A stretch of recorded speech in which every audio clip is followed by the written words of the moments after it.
सुनने में आया है कि सर्वोच्च न्यायालय ने स्वेच्छा मृत्यु का फैसला किया है।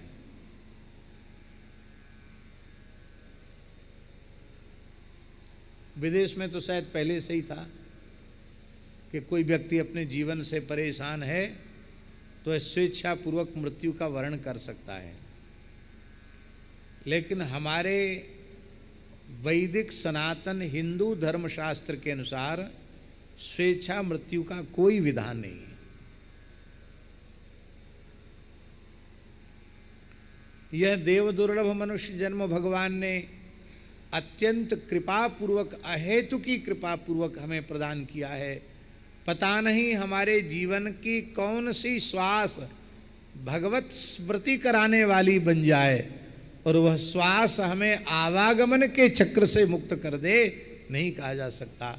इसलिए कभी किसी मरणासन्न व्यक्ति के निकट बैठकर भी उसकी मृत्यु की कामना नहीं करनी चाहिए।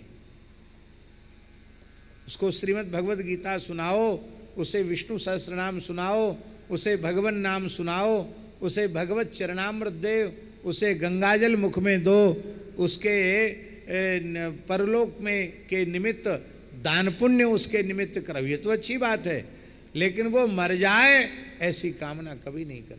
ये हमारे धर्मशास्त्र में निषेध है। और कान खोलकर सुन लो, भले ही सर्वोच्च न्यायालय ने फैसला दिया हो, पर वैदिक हिंदू सनातन धर्मशास्त्र के अनुसार, आर्ष परंपरा की मर्यादा के अनुसार इसे जिसे स्वेच्छा मृत्यु कहा जा रहा है, ये स्वेच्छा मृत्यु नहीं है, ये अकाल मृत्यु है, अल्प मृत्यु है, ये आत्महत्या है। और आत्महत्यारे की कभी सदगति होती नहीं है। आत्मघात करने वाला व्यक्ति पिंडदान जलदान का भी अधिकारी नहीं बनता, उसके लिए भी प्रायश्चित का विधान है। अंत्येष्टि का महाराज जी क्या करें, माता जी लिखा है जो अपने आप सुसाइड कर लेते हैं, अपना आत्महत्या कर लेते हैं, उनके लिए हमारे धर्मशास्त्र में लिखा है चांडाल को बुलाकर उसको बाहर फेंक देना चाहिए।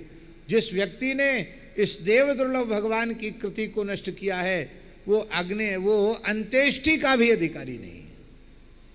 तो ऐसे व्यक्ति की भी अंत्येष्टि करना हो तब क्या करें, उसके लिए अंत्येष्टि विधान में है इतनी गायों का दान करे, ऐसा ऐसा कृत्य करे, तब वह अंत्येष्टि का अधिकारी बन सकता है।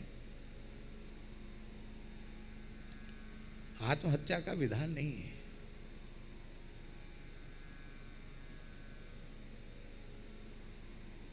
क्या आत्महत्या करने से, स्वेच्छा मृत्यु वर्ण करने से क्या दुख की निवृत्ति हो जाएगी?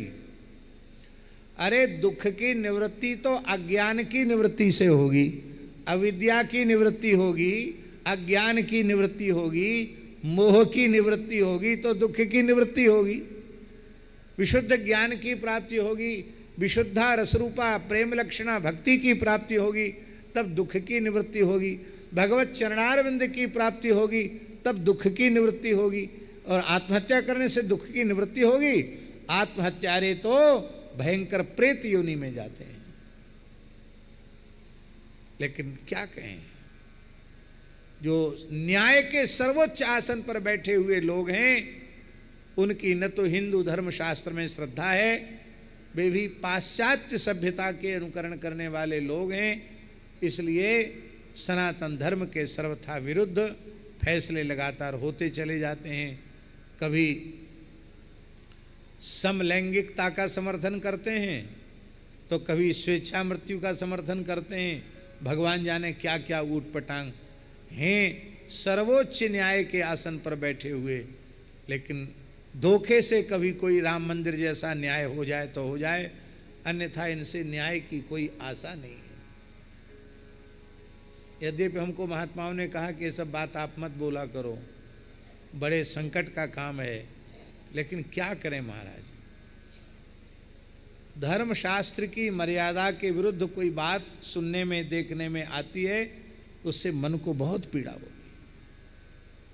हे प्रभु, हे रंगनाथ भगवान, कब ऐसा सौभाग्यशाली दिन भारतवर्ष की धरती पर आवेगा जब भारतवर्ष की धरती गोवध के कलंक से विमुक्त हो जाएगी, चारों ओर स्वाहाकार स्वधाकार वसटकार सुनाई पड़ेगा, वेद ध्वनि से 10 दिशाएं प्रतिदिशाएं प्रतिध्वनित होने लग जाएंगी, यज्ञ के धूम से सारा वातावरण सुरभित हो उठेगा।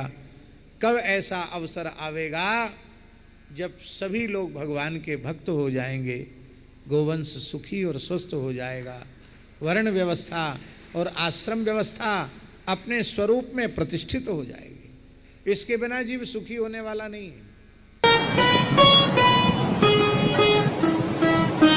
श्री सीताराम प्रतिदिन सत्संग एवं दर्शन के लिए श्री महाराज जी के ऑफिशियल चैनल को जरूर सब्सक्राइब करें।